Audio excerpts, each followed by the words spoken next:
What is meditation and how do we meditate?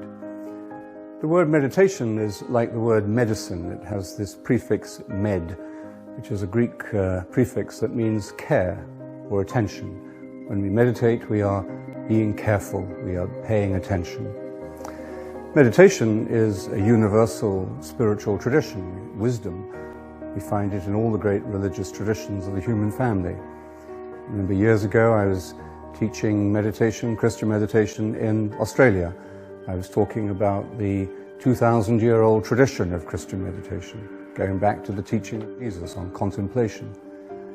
And then an Aborigine, a Christian Aborigine who was in the audience, came up to me afterwards and thanked me for the talk, and he said, you know, our people, my people, the Aboriginals, he said, have been meditating for 40,000 years.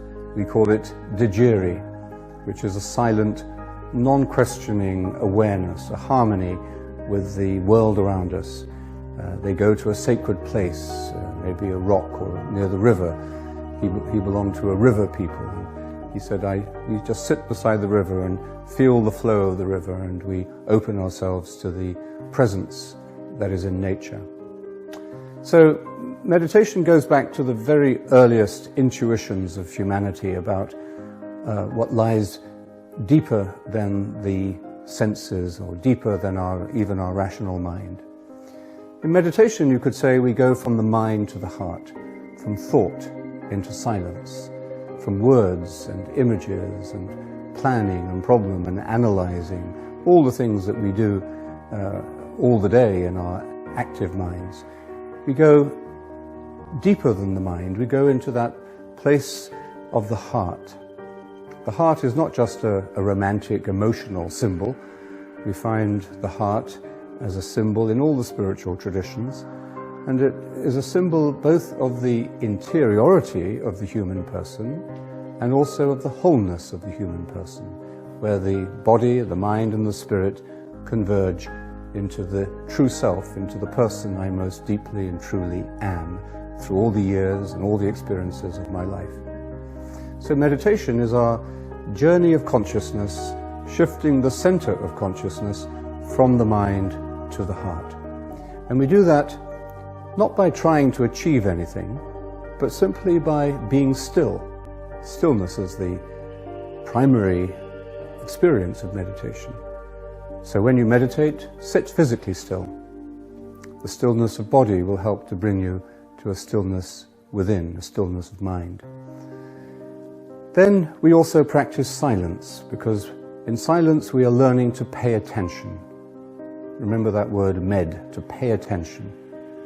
We're not thinking about God. We're not thinking about the meaning of life. We're not thinking about ourselves or our problems or solving our future plans. In meditation, we are not trying to have good thoughts, but we are letting go of all thoughts, moving to that deepest level where we are paying pure attention to pure being. So silence is about attention, but in order to be silent, to pay attention, it's very helpful to have a quiet place. So when you meditate, try and find a quiet time and a quiet place. And the third really important quality that we practice in meditation is simplicity. And by that I mean that we're not analyzing ourselves. We're not saying, am I happy? What don't I have? What do I need to make me happy? What are my problems? What are my daydreams?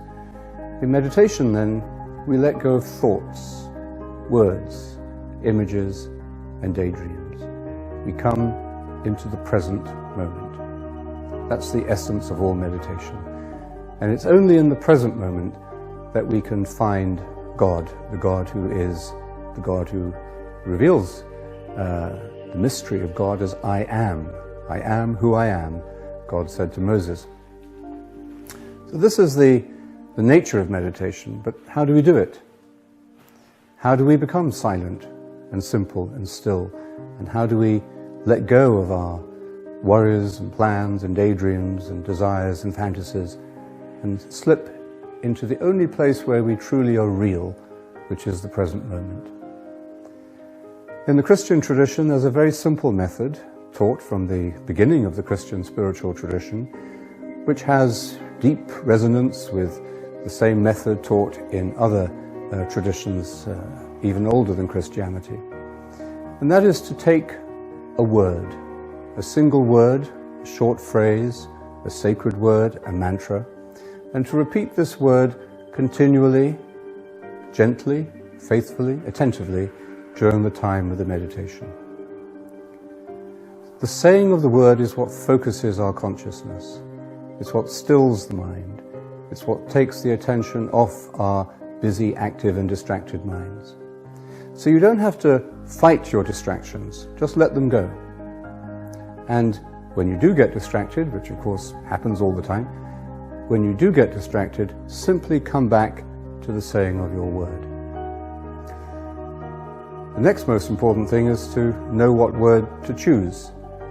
And because you want to stay with this word all the way through the meditation and from day to day.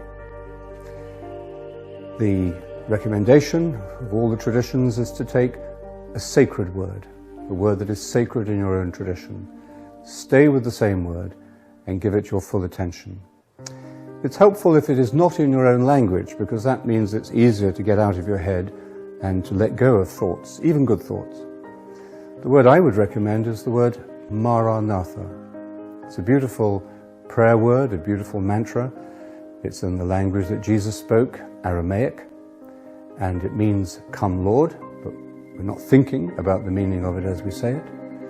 And St. Paul ends the first letter to the Corinthians with it, so it's a scriptural word of great sacredness. It's the oldest Christian prayer. If you choose that word, say it as 4 syllables: Ma-ra-na-tha. Listen to the word as you say it. Don't visualize it, just listen to it as you say it. As thoughts come, let them drop, let them go, and keep returning to your word. So, this is how you meditate.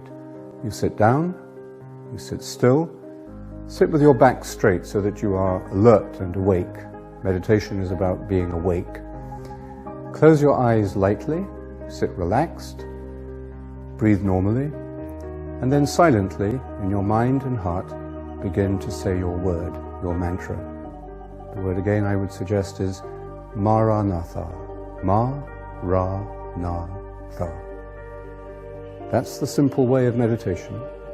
It's very simple, not easy, but you can meditate at any point in your life.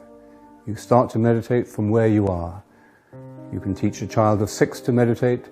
You could meditate on your deathbed.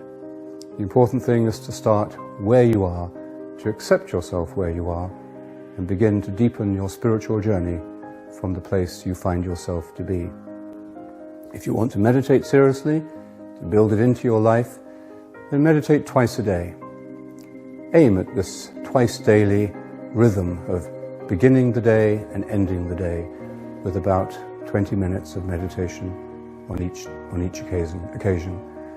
And if you want to strengthen, to deepen, to encourage that practice, then be in touch with others who meditate.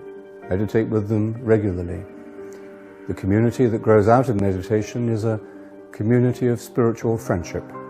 And if you'd like to contact one such community, the Christian Meditation Community, you can do so through the internet, wccm.org, or for younger meditators, thespiritualsolution.com. The community that meditation creates begins with the harmony, the peace that we find within ourselves. It's a simple way, and it's a way that leads to fullness of life.